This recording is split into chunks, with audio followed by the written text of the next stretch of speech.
కోసం గవర్నర్ గారు చెప్పారు అధ్యక్ష. 9 నెలల్లో 4 లక్షల మంది యువతకు ఉద్యోగాలు ఇచ్చేసామని చెప్పారు అధ్యక్ష.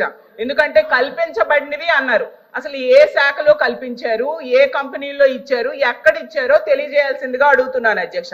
ఎందుకంటే పరిశ్రమలు గ్రౌండ్ అవ్వకుండానే ఉద్యోగాలు ఇచ్చేసారని ఎలా చెప్తారు అధ్యక్ష? 4 లక్షలు కాదు అధ్యక్ష, 9 నెలల్లో 4 ఉద్యోగాలు కూడా ఇవ్వలేదు అధ్యక్ష.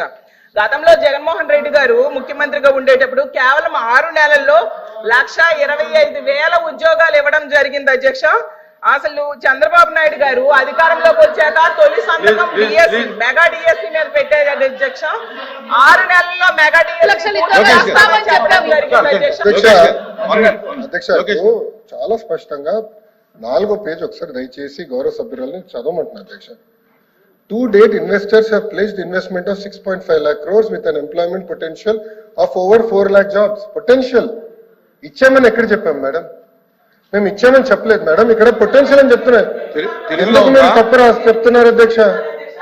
చూపించాను అధ్యక్ష, ఇది కరెక్ట్ కాదు అధ్యక్ష. ఎట్లా ఉందా? తెలుగులో అలా ఉందా? తీయండి, తెలుగు కూడా తీయండి. తెలుగు కూడా వచ్చామ్మా, తెలుగు తీయండి, పుస్తకం తీయండి, నో ప్రాబ్లం. కానీ సత్యదూరం మాటలు చెప్పకూడదమ్మా, మళ్ళీ సత్యదూరం మాటలు చెప్పకూడదమ్మా. అంటే అనిత గారు చెప్పండి, చెప్పండి. ప్రింటింగ్ మిస్టేక్ పడిందా ఏంటి చెప్పండి. లేదు, 2 లక్షల ఉద్యోగాలు కల్పించాలని లక్ష్యంగా పెట్టుకున్నాం. ఉద్యోగాలు కల్పించాలని లక్ష్యంగా పెట్టుకున్నాం. చూడమండి అధ్యక్ష, ఎక్కడైనా ఏ పేజీ? ఏ పేజీ?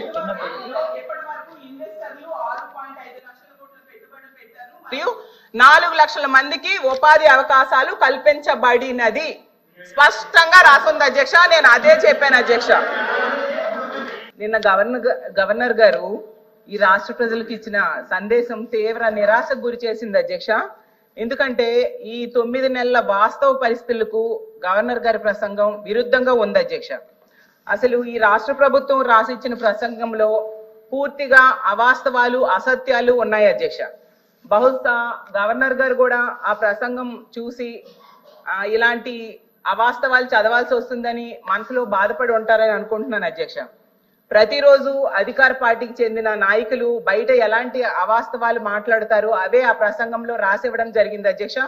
అలాగే గవర్నర్ గారి ప్రసంగంలో కూడా అధికార పార్టీ తమ రాజకీయ ప్రసంగంగా మార్చుకోవడం నిజంగా చాలా దురదృష్టకరం అధ్యక్ష.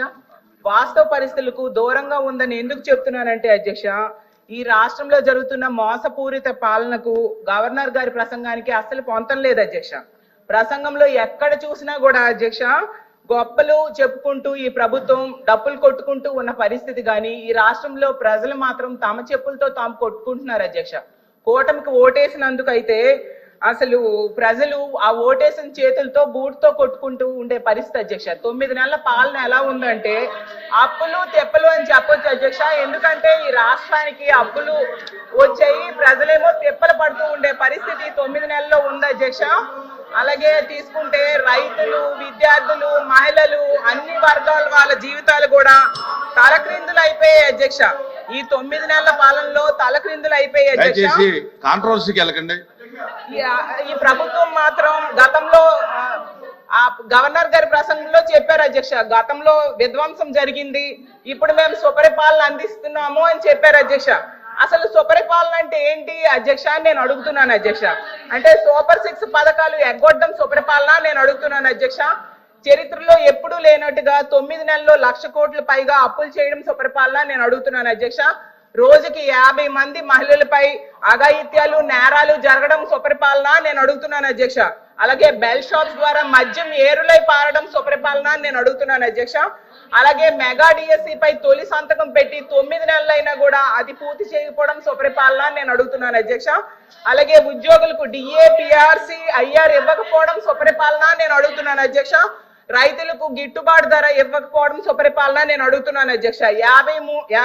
83 లక్షల మంది విద్యార్థులకు అమ్మఒడి, అలాగే వీళ్ళు చెప్పిన తల్లికి వందనం ఎగనామం పెట్టడం సుపరిపాలన నేను అడుగుతున్నాను అధ్యక్ష.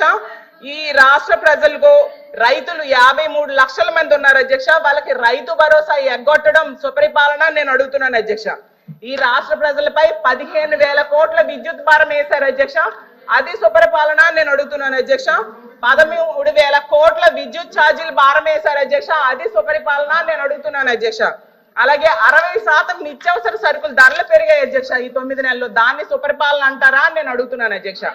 అలాగే మహిళలు సగం మంది ఉన్నాం అధ్యక్ష, మహిళలకు ఇచ్చిన హామీలు ఏ ఒక్కటి కూడా అమలు చేయకపోవడం సుపరిపాలన అని నేను అడుగుతున్నాను అధ్యక్ష. ప్రత్యేక హోదా సాధించే అవకాశం ఉండి కూడా సాధించకపోవడం సుపరిపాలన నేను అడుగుతున్నాను అధ్యక్ష. పోలవరం ప్రాజెక్టు విషయంలో ఎత్తు తగ్గించడానికి కేంద్రం దగ్గర రాజీ పడడం సుపరిపాలన నేను అడుగుతున్నాను అధ్యక్ష. ఎంత దారుణంగా ప్రజలను ఇబ్బందులు పెట్టి మోసం చేస్తూ తమ పరిపాలన సుపరిపాలన అని చెప్పుకోవడం ఎంతవరకు సమంజసమని ఫైనల్ గా నేను అడుగుతున్నాను అధ్యక్ష. అలాగే